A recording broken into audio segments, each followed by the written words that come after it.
გულიერი სპეციალური გამოშვებით ბრუნდება პირდაპირ ეთერში. ამ წუთებში საქართველოს პრეზიდენტი კომენტარს აკეთებს ჟურნალისტებთან ბელგრადში ჩვენ პირდაპირ ეთერში გთავაზობთ განცხადებას. შეხვედრა სერბეთში, ჩემი ვიზიტი და შემიძლია ჩვენ საზოგადოებას გავაცნო შემაჯამებელი თვალსაზრისით. ძალიან ნაყოფიერი შეხვედრა იყო, საზოგადოებას ჰქონდა საშუალება რომ ეხილა ეს ჩვენი შეხვედრების შესახებ. პირველ რიგში რა თქმა უნდა მინდა უგმესი მადლობა გადაუხადო სერბეთის პრეზიდენტს ბატონ ალექსანდრ ვუჩიჩს, გულთბილი, საქმიანი და პარტნიორული შეხვედრისათვის. ჩვენ არაერთ თემას შევეხეთ. არის რიგი საკითხები, რომელსაც ორივე ქვეყანა პრინციპში ერთდროულად უმკლავდებით. ამ გამოწვევებს თითქმის საერთო გამოწვევებია, ეს ევროკავშირთან მიმართებაში შეიძლება აღვნიშნოთ, მაგრამ ყველაზე მთავარი იყო, რომ ესეც ცოტა განსხვავებულია, რომ პირველი ვიზიტი იყო საქართველოს პრეზიდენტის, მიუხედავად იმისა, რომ ჩვენი ქვეყნები, ჩვენი ხალხი ასე ერთმანეთს, ასე ვთქვათ, დიდი ხანია გულშემატკივრობს სერბი და ქართველი ხალხი, ძალიან ემოციურია მათი შეხვედრები, ძალიან აფასებენ ერთმანეთს, როგორც საქართველოში ვაფასებთ სერბეთს, ისე აფასებენ აქაც ძალიან ქართველებს საქართველოს და ეს რა თქმა უნდა საამაყოა ნებისმიერი ქართველისთვის, რომ ესეთი დამოკიდებულებით არის შენს მიმართ, სხვა ერის წარმომადგენლები, ბევრი საერთო გვაქვს, ჩვენ ერთი სარწმუნოება გვაქვს, ღირებულებით ნაწილში, ეროვნულ ინტერესებთან გათვალისწინებით, ის ბრძოლის მეთოდები, რითაც ეს ხალხი საუკუნეებია ბრძოლობს, თითქმის იდენტურია, რასაც ქართული ხალხი აკეთებს და ეს სასიამოვნო იყო, როცა ეს საერთო გვაქვს სხვა ხალხთან. რაც შეეხება საქმიან ურთიერთობებს, სწორედ წამოიჭრა საკითხები, როგორც საერთო პრესკონფერენციაზე ჩვენ განვაცხადეთ, რომ სულ რამოდენიმე ხანში იგეგმება კომისიის ასე ვთქვათ შეხვედრა ეკონომიკურ საკითხებზე, სავაჭრო ეკონომიკურ საკითხებზე, განიხილება ბევრი თემა, ჩვენ შევეხეთ სოფლის მეურნეობის საკითხებს, სადაც დიდი ინტერესია სამხედრო წარმოებას და აღსანიშნავია, რომ ბელგრადიდან წელს დანიშნული რეისები კვირაში სამჯერ არის და თითქმის სავსეა თვითმფრინავები ორივე მხრიდან, ესე იგი ვიზიტორები როგორც საქართველოში, ისე სერბეთში, ბევრი ჩადის საქართველოდან და ასევე სერბეთიდან, ესეც ალბათ უფრო დარწმუნებული ვარ, რომ როცა ეს ურთიერთობები გაღრმავდება სხვადასხვა მიმართულებით, პირველ რიგში ეს ეხება სავაჭრო და ეკონომიკურ ურთიერთობებს, რა თქმა უნდა, სხვა მიმართულებებიც ეს კულტურის, სპორტის, საგანმანათლებლო პროცესებს შევეხეთ, იგეგმება ასევე ახალგაზრდობის საკითხებთან დაკავშირებით უფრო მჭიდრო ურთიერთობა ჩვენს ახალგაზრდულ მიმართულებას აქვს უკვე კავშირები და იგეგმება საერთო ბანაკების ასე ვთქვათ, ერთად წარმოება, რომ სერბი ახალგაზრდები ჩამოვიდნენ საქართველოში და პირიქით გასვლითი პროგრამები იყოს შედგენილი. რაც შეეხება თვითონ პოლიტიკურ გამოწვევებს, ამაზეც ჰქონდა საუბარი, ჩვენ გვაქვს სურვილი, რომ ერთიანი მიდგომით ვიყოთ ევროკავშირთან მიმართებაში, რომ ჩვენ ორივე ქვეყანა ვთვლით, რომ ვართ სწორედ ევროპის ნაწილი და ის ორმაგი სტანდარტი, რომელიც სამწუხაროდ ხშირ შემთხვევაში ბრიუსელიდან ხდება ხოლმე ჩვენს მიმართ და ასევე სერბეთის რესპუბლიკის მიმართ ხანდახან არასამართლიანი დამოკიდებულები, ამაშიც არის რიგი თანხმედრები და ჩვენ ამასთან დაკავშირებით ერთმანეთს რა თქმა უნდა გულშემატკივრობთ და ერთი აზრი გვაქვს, იმიტომ რომ ვთვლით, რომ ჩვენი ქვეყნები იმსახურებენ მეტ პატივისცემას და ის ღირებულებები, რომელზეც კიდევ ერთხელ გავმეორდები, რომელიც ჩვენ ამ რუსეთ-უკრაინის ომის დროს ჩვენ საზოგადოებასთან ერთად დავიცავით, ეს ეხებოდა ჩვენს ეროვნულ ინტერესებს, სანქციებთან მიმართებაში გახსოვთ, რომ როგორი ზეწოლა იყო და ჩვენ დავდექით პრინციპულად და არ შევერთით სანქციებს და გუშინ პრეზიდენტმაც ვუჩიჩმაც აღნიშნა, რომ ჩვენ ერთ-ერთი გამორჩეული ქვეყანა ვართ ეკონომიკური წინსვლით, სწორედ ამ პარამეტრებით, რომელზეც მე შევეხე, რომ კვირა არ გავა და თვე არ გავა, რომ საქართველო არ ფიგურირებდეს საერთაშორისო რეიტინგებში სხვადასხვა მიმართულებით, ეს ეხება გამჭირვალობის თემას, მთავრობის მუშაობას მუშაობას, სასამართლო სისტემას, ეკონომიკურ ზრდას და ასე შემდეგ და ეს პროცესი გაგრძელდება. ეს ვიცით, რომ ეს სიკეთის მომტანია და სწორედ ესეთი ქვეყნები, რომლებიც ამ პროცესში ჩვენნაირად მოქმედებენ, ძალიან კარგად აფასებენ ამ ყველაფერს და მოხარული ვარ, რომ ესეთი კარგი და საქმიანი და თბილი შეხვედრა მქონდა სერბეთში. უკაცრავად დამავიწყდა ასევე ძალიან კარგი შეხვედრა იყო პრემიერ-მინისტრთან და პარლამენტის თავმჯდომარესთან და სალავრიორს. პროექტზე მინდა გითხრათ, დღეს პირადად გაიცანით და ნახეთ ის მეგაპროექტები, რომელმაც სერბეთს ასე რომ ვთქვათ, შესაძლებლობის ახალი ფანჯარა გაუხსნათ, რომ გითხრათ ამ პროექტზე მეტიდად. გუშინ როცა ჩვენ საუბრობდით, ყველა თემას შევეხეთ პრინციპში და ის კითხვა დავსვი, რომ რადგან მქონდა მე ინფორმაცია, რომ ბელგრადში Eagle Hills-მა განახორციელა პროექტი და კიდევ ხდება განვითარება ამ უდიდესი კომპანიის, თუ რა ასე ვთქვათ შედეგი არის აქ მიღწეული და განცვიფრებული ვიყავი, როცა პირდაპირ მნიშვნელობით ჩემმა კოლეგამ ბატონმა ალექსანდრ ვუჩიჩმა პირდაპირ დაიწყო ანალოგიურ სიტუაციაში ვიყავით ჩვენ და ალბათ აღნიშნა, რომ ერთ-ერთი ყველაზე დიდი პროექტია, რაც კი განხორციელებულა ბოლო წლებში სერბეთში და ბელგრადში და მან შემომთავაზა, რომ მენახა ეს ყველაფერი უკვე განხორციელებული პროექტი და დღეს ვქონდა საშუალება მე ჩვენ საზოგადოებას მინდა მივმართოთ თქვენი საშუალებით ალბათ, რომ იმიტომ რომ თქვენს ნახეთ და ეს ყველაფერი გადაღებულია ყველამ ნახა თუ რა განხორციელდა, რა მასშტაბის პროექტი არის, როგორი ასე ვთქვათ მასშტაბური არის როგორც ბელგრადისთვის, ისე უცხოელი დამსვენებლებისთვის და ერთ-ერთი ყველაზე მიმზიდველ ადგილად ითვლება ბელგრადში და ყველას აქვს ამის საშუალება. მე ვთხოვ ჩვენ საზოგადოებას თუ პირდაპირ არ შეუძლია რომ ჩამოგზანდეს ბელგრადში, სადაც პირდაპირ რეისები გვაქვს და კვირაში 3 ჯერ არის ეს რეისი, თავად იხილოს, შესაძლებლობა მოეცემათ რომ მედია საშუალებით ან ვიდეო საშუალებით რომ ნახოს ეს პროექტი თუ რას წარმოადგენს. ეს არის ვიზუალური მხარე, რაზეც მე ვლაპარაკობ, მაგრამ მე მინდა მადლობა გადაუხადო ასე ვიცე-პრემიერს, რომელსაც თხოვა პრეზიდენტმა რომ ჩვენთან ერთად ყოფილიყო და გაეცნო უფრო მეტად დეტალურად ამ პროექტის შესახებ, ზუსტად ანალოგიური ხელშეკრულებაა დადებული სახელმწიფოსთან, 35-იანი წილი სახელმწიფოს ეკუთვნის, დღესდღეობით დაახლოებით 9 მილიარდზე მეტი შემოსავალი აქვს უკვე ბიუჯეტში სერბეთის სახელმწიფოს, დაახლოებით 3 მილიარდ ნახევარი, 4 მილიარდ ნახევარამდე არის ინვესტიცია განხორციელებული, დაახლოებით 10,000-მდე დასაქმებული პირი არის და ძირითადად, რა თქმა უნდა, ეს კომერციული პროექტია და მასშტაბური არის და მიმზიდველობა ბევრია, ფასებიც იზრდება და რა თქმა უნდა, შეძლებული ძლიერი, ასე ვთქვათ, მოქალაქეები იძენენ და ძირითადი ნაწილი სერბი მოქალაქეების არის, მაგრამ ევროპის სხვადასხვა ქალაქებიდან ამაზეც იყო საუბარი, რომ ესეც აღსანიშნავია, რომ სერბეთში, ასე ბელგრადი ერთ-ერთი უსაფრთხო ქალაქად ითვლება, ყველას სურს აქ ჩამოსვლა, აქ კრიმინალთან დაკავშირებით და უსაფრთხოებასთან დაკავშირებით მართლაც კარგი შედეგები აქვს და ამ ყველაფრის გათვალისწინებით, რა თქმა უნდა, ყველა და დასავლეთ ევროპის ქვეყნებიდან, ბელგიიდან, გერმანიიდან ცდილობენ, რომ ამ პროექტის საშუალებით შეიძინონ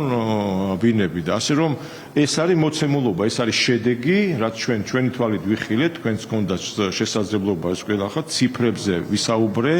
დარწმუნებული ვარ, რომ კიდე იქნება თხოვნა უკვე უშუალოდ ვისაც აქვს სურვილი და უფრო მეტად და კარგად გაშუქდეს ჩვენი საზოგადოებისთვის, რომ მოორჩეს ერთხელ და სამუდამოდ ეს ხელოვნურად შექმნილი სპეკულაცია, რაღაც გაუგებარი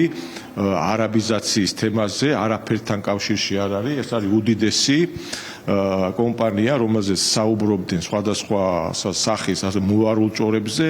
ეს არის ფაქტი, რაზეც მე დღეს ვლაპარაკობ, ჩემი თვალით საქართველოს პრეზიდენტმა დელეგაციასთან ერთად თავად იხილა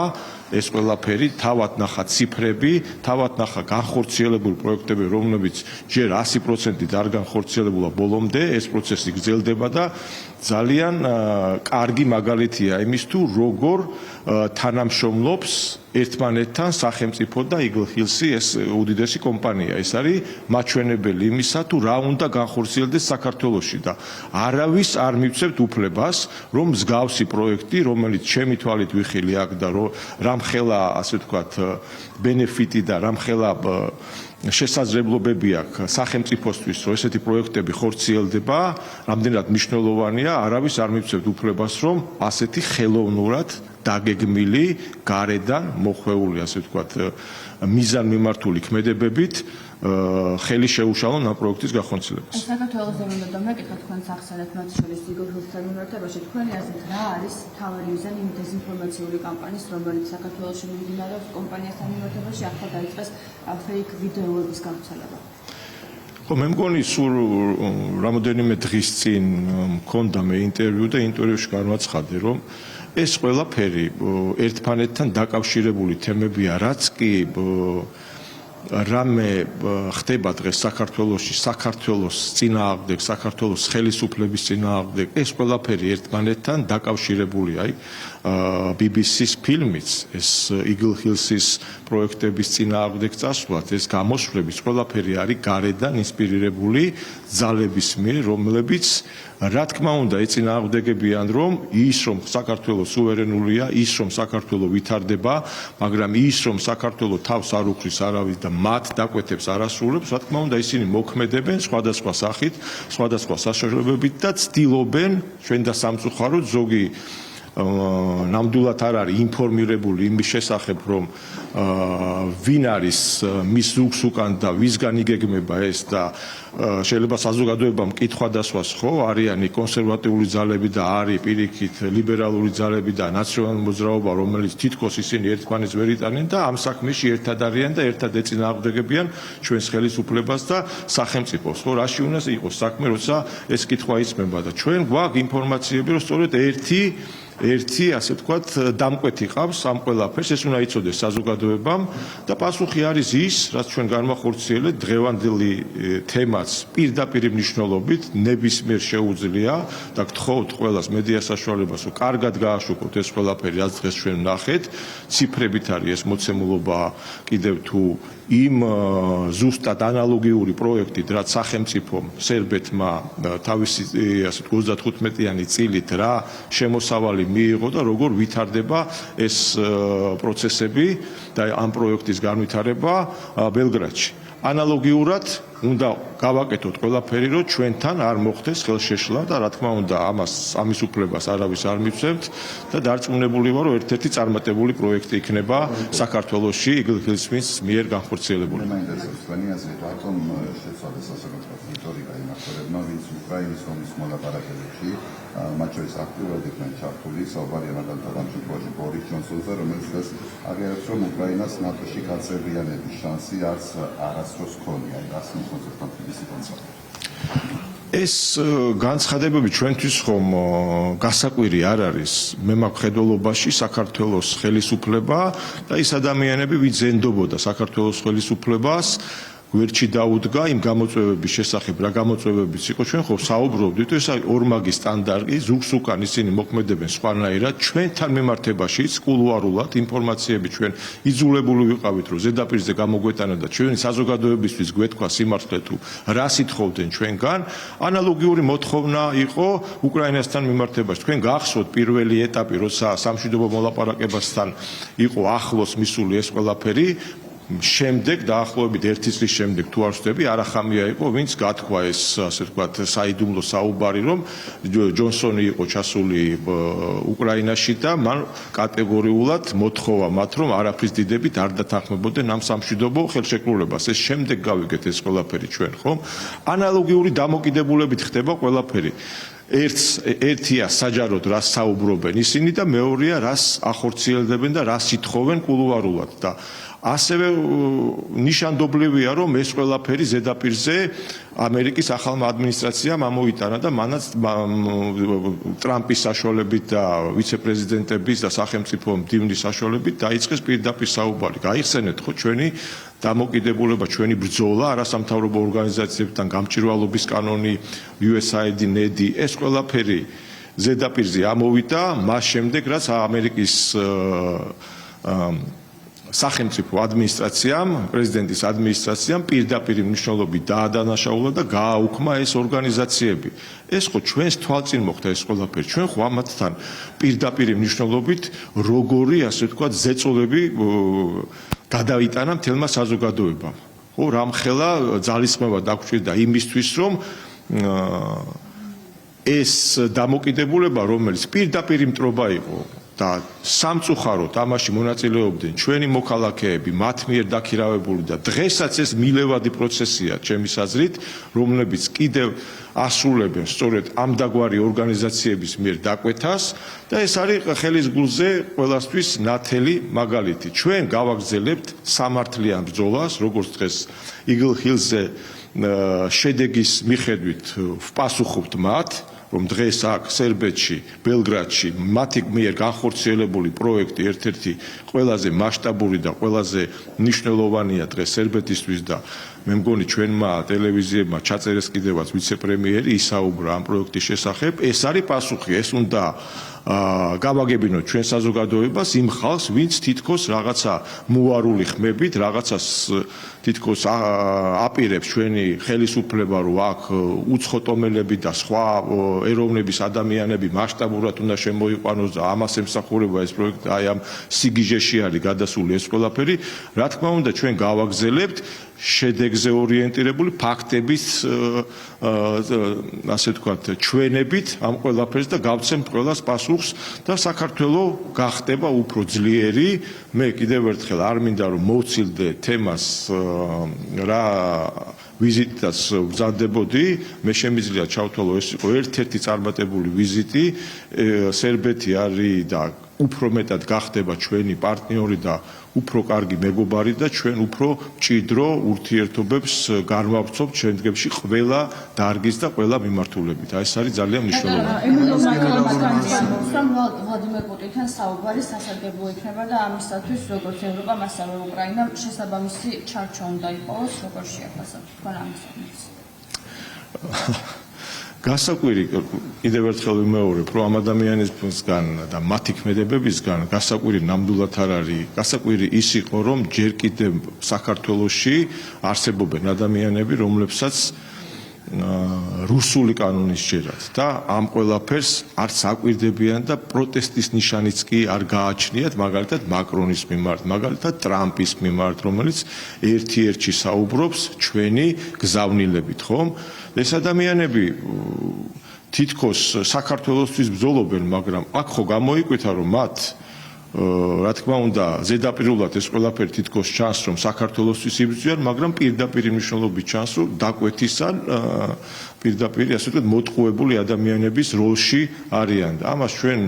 ვეღარაფერს ვეღარ უშველით, იმიტომ რომ სახელმწიფოს აქვს თავის ვალდებულებები, თავისი განვითარების გზები, ესეც ნათელია ყველასთვის. მე უბრალოდ მოუწოდებ, ვის მოწონს ხელისუფლება, ვის არ მოწონს, ვიხემძღვანელოთ ყველამ ჩვენმა მოქალაქემ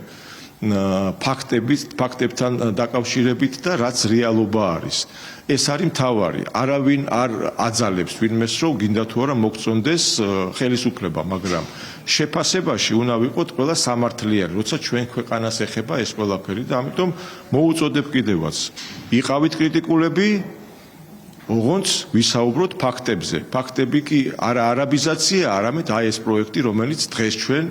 მოგვეცა საშუალება, რომ ვაჩვენოთ საზოგადოებას თუ რას წარმოადგენს მსგავსი პროექტის განხორციელება საქართველოში. რაც შეეხება მაკრონს, ევრობიუროკრატიას, ხედავთ, რომ უდიდესი კრიზისის წინაშე არიან,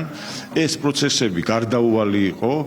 არ დაწყნარებულა სიტუაცია. მაკრონის ეს განცხადებას იმას ნიშნავს, რომ მათ არ აქვს სხვა გამოსავალი, ეძებენ გზებს, რომ ამ სიტუაციიდან გამოვიდნენ. როგორ უნდა დამთავრდეს უკრაინის ომი და ასე შემდეგ, კიდევ უფრო მეტ ესკალაციაში რო არ შევიდეს და ევროპის სხვა ქალაქებში არ გადმოვიდეს. ძალიან ბევრი აზრები, ასე ვთქვათ, ისმინება სხვადასხვა ლიდერების მხრიდან, სპეკულაციებსაც ბევრი ადგილი უჭირავს ამ ეტაპზე, ამიტომ ის გზა, რომელიც ჩვენ ავირჩიეთ არა მარტო დაკვირვების თვალსაზრისით, არამედ ვიცით რა გვინდა და ეს სამშვიდობო პოლიტიკა ეს არ იყო მხოლოდ რაღაცა მარტო ერთი სურვილი. ეს არის გრძელვადიანი ხედვა და გამოწვევების აღქმა, რა გამოწვევები შეიძლება დამდგარიყო. ჩვენ ხედავდით ამ პროცესს და ის პროცესი, რომელიც დღეს გრძელდება და ის პოზიცია, რომელიც საქართველოს აქვს, დღეს ბევრ ქვეყანას უნდა რომ იგივე პოზიციაში იყოს და ამიტომაც არის რომ ჩვენ გვაქებენ და ამიტომაც არის რომ სერბეთს უნდა ჩვენთან ძალიან კარგი ურთიერთობა და პარტნიორობა არა მარტო პოლიტიკურ საკითხში, არამედ მოგახსენეთ რომ ძალიან ბევრი მიმართულები ჩვენ გვაქვს შესაძლებლობა რომ განავითაროთ ჩვენი ურთიერთობა. გაეროს გენერალურმა ასამბლეამ უკრაინის დროებით ოკუპირებულ ტერიტორიებზე არსებული ადამიანის უფლებების კუთხით მდგომარეობის რეზოლუცია მიიღო. რეზოლუციას მხარი დაუჭირა 79-მა ქვეყანამ, მათ შორის საქართველომ და მაინც გვესმის მუდამ ბრალდებები, რომ არ უჭერთ მხარს ომში მყოფ ქვეყანას რასთან. მე მგონი 10 უნდა მივცეთ და არც დრო არ უნდა დავხარჯოთ იმისთვის, რომ მსგავსი გადაწყვეტილებების მიმართ ვინმეს აქვს განსხვავებული მოსაზრება, იმიტომ რომ ჩვენი კიდევ ერთხელ ვიმეორებ, რომ კაფეოა ჩვენი ხაზი, რასაკეთებს დღეს საქართველოს ხელისუფლება. პირნათელი არის როგორც უკრაინასთან, ყველა ქვეყანასთან მიმართებაში და ჩვენ ვიცავთ ამ პრინციპებს, სამართლიანობის პრინციპებს, ეროვნულ ინტერესებს, ჩვენი ხალხის წინაშე ვართ პირველ რიგში პასუხისმგებელი და დღეს ეს უჭირთ ამ ქვეყნებს, რომ საკუთარ ხალხს თვალებში ვერ უყურებენ. ეს დრო დგება დღეს იმ ქვეყნებში, სადაც ამ ყველაფერზე განსხვავებულ შეხედულებებს ყოველდღე ცვლიდნენ. აი ეს ორმაგი სტანდარტი და საქართველოს მიმართებაში ქონდათ ამ ქვეყნებს, დღეს საკუთარ ქვეყნებში ექნებათ პრობლემები და ეს ჩვენ გავლილი გზა არის ჩვენთვის და ყველა ეცდება და საზოგადოებების დარწმუნებული ვარ მოთხოვენ საკუთარ ხელისუფლებებს რომ იყვნენ სამართლიანები და პირველ რიგში ემსახურონ საკუთარ ქვეყნებს და გამოიკვეთა კიდევაც ჩვენი პარტნიორი ქვეყნები იცით ტრადიციულად რომ უნგრეთი, სლოვაკეთი დღეს ჩეხეთმაც ანალოგიურ პოზიციას, სერბეთი ასევე და ნელ-ნელა ეს სია გაიზრდება, დარწმუნებული ვარ, რომ ეს ელემენტარული რამე როგორც ადამიანს, რომელსაც ჯანსაღი აზრები გააჩნია და ჯანსაღად ფიქრობს საკუთარ ცხოვრებაზე, რა თქმა უნდა, მას აწუხებს, რომ მის მიმართ არის ორმაგი სტანდარტი და მას ექცევიან უსამართლოდ. ასევეა სახელმწიფოს. არ შეიძლება ვინმეს თავი დაუხარო მით უმეტეს იმ გამოცდილებიდან გამომდინარე რა გამოცდილება ჩვენმა ქვეყანამ გაიარა და ამას კარგად გძნობენ ის ქვეყნები, ზოგს უჭირს, ზოგს უძნელდება ამ გადაწყვეტილების მიღება, მაგრამ დარწმუნებული ვარ, ეს არის ყველაზე სწორი გზა და ეს არის ბრძოლა საკუთარი ქვეყნისთვის, საკუთარი ეროვნული ინტერესებისთვის და ამისთვის არის ხელისუფალი და ამისთვის არის ხალხი, რომ პირველ რიგში საკუთარ ქვეყანას ემსახურონ. ბატონო, თქვენ გუშინაც ისაუბრეთ ტრიბუნიდან ევროკავშირის მხრიდან უსამართლო დამოკიდებულებასთან დაკავშირებით. 2 დღის წინ იყო ევროპარლამენტში დებატები და კიდევ ერთხელ გაჟღერდა საქართველოს მიმართ კრიტიკა იყო დემოკრატიის უკუსლოსთან დაკავშირებით, მათ შორის გაჟღერებული და აგრეთვე BBC-ს თემატიკაც იყო მათ შორის დასახელებული. თქვენ ეს შეფასება მოდი ვიყოთ გულწრფელები. ეს შეფასება რო ყოფილიყო დაახლოებით 5 წლის წინ, 7 წლის წინ იქნებოდა ძალიან დიდი სკანდალი, ძალიან დიდი გამოსვლები და ამ შემდეგ. ხო ხედავ გამეღიმა ამ ყველაფერზე, იმიტომ რომ იმდენად უმნიშვნელო გახდა მათი შეფასებები, იმიტომ რომ რაზეც ახლა მე მანამდე ვისაუბრე, ორმაგი სტანდარტი, უსამართლო ქცევები მათი მხრიდან, შეურაცხყოფელი დამოკიდებულებები. ეს არა მარტო ხელისუფალს გვეხება, არამედ მთელმა საქართველოს თითქმის და თქვენი საშუალებებაც, როცა აშუქებთ დაინახა ნათელი სურათი თუ როგორ მოქმედებენ ეს ადამიანები. თქვენ ახლა ისაუბრეთ, ხო, ზელენსკის მიმართებაში ჯონსონის დამოკიდებულება თურმე ნატოში მიღება არც არასდროს იგეგმებოდა, ხო არა და პირველი მიზეზი იყო იმისა, ეს ომი რატომ მოხდა, ხო, რუსეთ-უკრაინის ომი. აი წარმოიდგინეთ ამ დამოკიდებულებებით, ჩვენ რომ ესე არ გვებრძოლა და ჩვენი საზოგადოება ინფორმირებული არ ყოფილიყო, ჩვენ მივიღებდით არანაკლებ შედეგს, რაც უკრაინაშია. ეს განსხვავებაა, რომ ჩვენ მოვამზადეთ საზოგადოება, იმიტომ რომ მართლები ვართ და აუცილებელი იყო, რომ ის ინფორმაცია, რასაც მე ვფლობდეს ჩვენი მოქალაქეების უმრავლესობა. ამიტომაც არის უმნიშვნელო მათი შეფასებები. მაგრამ ჩვენ ხომ ვიცით, რომ იმასაც კი ვახერხებთ ჩვენ, რომ არ დავარქვათ მათ მიერ გადაწყვეტილებებს, ევროპის გადაწყვეტილებები და ჩვენ მიჯნავთ ამ ევრობიუროკრატიას, რომელსაც თავიანთ ქვეყნებში არა აქვთ უკვე მხარდაჭერა. ჩვენ ვიცით უფრო მეტი, ჩვენ გვძნობთ ამ ყველაფერს და ჩვენ გვჯერა, გვეიმედება, გუშინ ამაზე მქონდა საუბარი, რომ ევროპის ქვეყნები დაიბრუნებენ თავიანთ ღირსებას. რომ ესე დღეში ევროპა არ უნდა ჩავარდეს, რა კრიზისი დღეს არის ევროპაში. და ის ადამიანები კიდევ ერთხელ არ მინდა მათი ხსენება, ვინც ამის გამო შეუძლია რომ აი პირდაპირ ასე ვთქვათ დაკვეთა არის რომ ამ გზავნილებს, რომელსაც ევრობიუროკრატია აცხადებს საქართველოს წინააღმდეგ თითქოს დემოკრატიული უკუსვლა და აგირღვევა ვიღაცის უფლებები და პოლიტიკურ პარტიებს ებრძვიან და ამ ზღაპრებს როცა ყვებიან და ყვებავენ ჯერ კიდევ ამ მილევად თითქოს რადიკალურ ფრთას, რომელსაც არ ვიცი ხა რითი შეიძლება ყვებო, ხო, ეს ერთ-ერთი საშუალება იყო რომ გადააწოდეს ასე ვთქვათ ფეხბურთელი როგორ გადაცემა რომ იქნებ როგორმე რამექნან, მაგრამ არც გოლის გატანა შეუძლიათ, არც სირბილი შეუძლიათ, აღარაფერი აღარ შეუძლიათ. აი არ ვიცი საცოდავ დღეში არიან. ერთადერთი კიდევ აღნიშნავ როგორც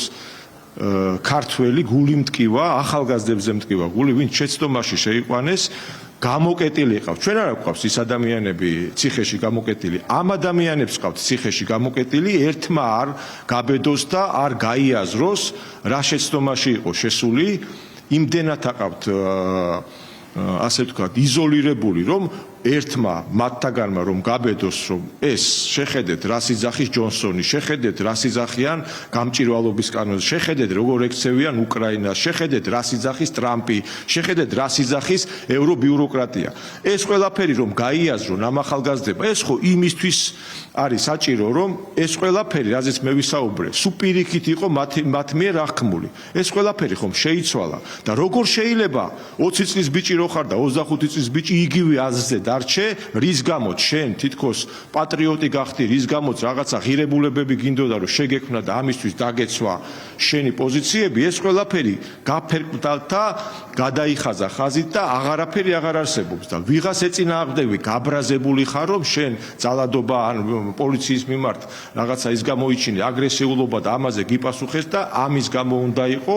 აი ესე მოტივირებული რომ დაანგრიო ქვეყანა და გადააყენო ხელისუფლება. ეს არ არის ბრძოლა და ამიტომ მეწოდებიან ეს ადამიანები კიდევ ერთხელ ვიძახი და დადგება ის დრო თუ არ დადგება მიყვებიან პროცესს და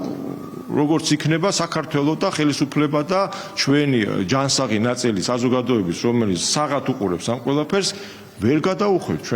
ჩვენ გზას. ერთი კითხვაც მაქვს, ევროკავშირს სურდა გაყინული რუსული აქტივობის გამოყენება უკრაინის დასახმარებლად, თუმცა შეთანხმება ვერ შედგა და ევროპული საბჭოს სამიტის მონაწილეები უკრაინისათვის 90 მილიარდი ევროს სესხი არის შეთანხმდა. ხო, სესხის თემაც ვიცით, ხო, ეს სესხის თემაც ესეც იყო სწორედ იმ ადამიანებისთვის განხორციელებული, მათ სხვა თემა იყო, რომ ვერ მოხდა შეთანხმება იმ გაყინული აქტივების გამოყენების და ეს იყო ერთგვარი გამოსვლა სიტუაციიდან, მაგრამ ძალიან კარგად იციან, რომ ეს სესხის თემაც ძირითადად ბჭყალებში ვიტყვი ბლეფი არის და რთული განსახორციელებელი იქნება. ამაზე მაქვს საუბარი, რომ პირდაპირ გაყიდული არის ეს ქვეყანა. ჩვენ და სამწუხაროდ ეს პროცესები ესე ვითარდება და კიდევ ერთხელ უნდა გავიაზროთ, რომ ყოველთვის პირველ რიგში დავაყენოთ ჩვენი ქვეყნის ინტერესები, ჩვენი ეროვნული ინტერესები, იმიტომ რომ ეს პროცესები რაც უფრო მეტად რთულდება და კრიზისი კიდევ უფრო მეტად თვალშისაცემი ხდება, უნდა ველოდოთ უფრო მეტ გამოწვევებსაც. ამისთვის ჩვენ მზად ვართ, მაგრამ კიდევ უფრო მეტად მომზადებული უნდა იყოს ჩვენი საზოგადოება, იმიტომ რომ ეს კრიზისები, რაც გამოწვეულია უკვე პირდაპირ ევროკავშირში, რა თქმა უნდა, ჩვენ უნდა გავუმკლავდეთ ჩვენ ზუგს, კიდევ ერთხელ ვიძახით, არ ვაქცევთ და ვერ ვაქცევთ, ჩვენი ინტერესები გვაქვს, კიდევ ერთხელ ძალიან დიდი შესაძლებლობებია, დღე არ გავა, კიდევ ერთხელ რომ არ გავიმეორო, რომ ის კვანძი, რომელსაც ჩვენ წარმოვადგენთ შუა დერეფანს, უამრავი, ასე ვთქვათ, მნიშვნელოვანი პროექტები ხორციელდება და ამაში მონაწილე უნდა ვიყოთ და ევროპა ჩვენზე უარს ვერ იტყვის და ვერ ჩვენ ვიტყვით ევროპაზე უარს. ამას აქვს ძალიან დიდი მნიშვნელობა და მივიყვეთ პროცესებს, ჩვენ მზად ვართ ყველაფრისთვის, რომ უპასუხოთ ჩვენ საზოგადოებას და სამართლიანი მიდგომით ყველას ფაქტებზე დაყრდნობით გავცეთ პასუხი და არ მივცეთ ამ ძალებს, რომელიც ემტერებიან საქართველოს ზოგი ნებსი ზოგი უნებლიეთ, რომ შეაფერხონ ჩვენთვის მნიშვნელოვანი პროექტები ჩვენი საზოგადოების განვითარებისთვის. საქმესთან დაკავშირებითაც გითხავთ, ბოლო შეკითხვა. ოქტომბერს არ აღიარებენ ბრალს საერთაშორისო, თუმცა არ უარყოფენ, რომ ეს ფაქტები ჩაიგინეს, მიიჩნევა, რომ ის დანაშაული არ არის, როგორ შეაფასებთ? აი, არ ვიცი ხა მათი განცხადებები ჯერ 4 ოქტომბრამდე იწევდა ჩემში რაღაც გაუგებარ შტაბ-ეშტილებებს და აღმოჩნდა რომ თვითონაც გაუგებრად იყვნენ ამ ყველაფერთან მიმართებაში. მე ერთმანეთს ეკითხებოდნენ 4 ოქტომბრის მერე თუ რა გვინდოდა, რას ვითხოვდით და ვის მიუყვებოდით და რისი გვჯეროდა. ეს ადამიანები აბსოლუტურად სხვა განზომილებაში არიან და შეუძლებელია, ამიტომაც არ ხდება ჩვენ შორის რაიმე კომუნიკაცია ესეთი, რომ სახელმწიფოსთან მიმართებაში ვიყოთ, შეიძლება განსხვავებული აზრები გქონდეს, მაგრამ შეუძლებელია, როცა ადამიანები ამ შეგნებით არიან გამოსული 4 ოქტომბერს, ისინი ცდილობდნენ, რომ დაემთავრებინათ ერთ დღეში ყველაფერი და საკუთარი მომხრეებიც კი გააგიჟეს ამ თვალსაზრისით და ყველა შოკში არის იმის მერე დღემდე კითხვის ნიშანია რომ ასაპირებდნენ თვითონაც ვერ გაიგეს რომ ვისი ეს იყო ეს ინიციატივა რომ 4 ოქტომბერს რამე უნდა მოხდარიყო. აი როგორ შეიძლება სერიოზული საუბარი ამ ადამიანებზე, ხო? მაგრამ სახელმწიფოს ვერ მოიქცევა კიდევ ერთხელ რომ მეუბნებ რომ რაც არ უნდა სასაცილო იყოს, რაც არ უნდა ქილიკის საგანი იყოს, სახელმწიფო კანონის, უზენაესობის, კონსტიტუციის აღსრულების, სამართალდამცავი ორგანოების თავის მოვალეობის შესრულების გარეშე სახელმწიფო არ იარსებობს. ყველა ეს ქმედებები ყოველთვის მიმართული არის ინსტიტუციების დასანგრევად. და ჩვენ პირიქით მოქმედებთ და არ მივცემთ არავის საშუალებას, რომ ჩვენ ინსტიტუციებს რამე შეეხოს. პირიქით, ჩვენი ძლიერი ინსტიტუციები მყარი გარანტია იმისა, რომ ჩვენი ქვეყანა იქნება ძლიერი და ამას დავიცვათ ყოველთვის. მადლობა.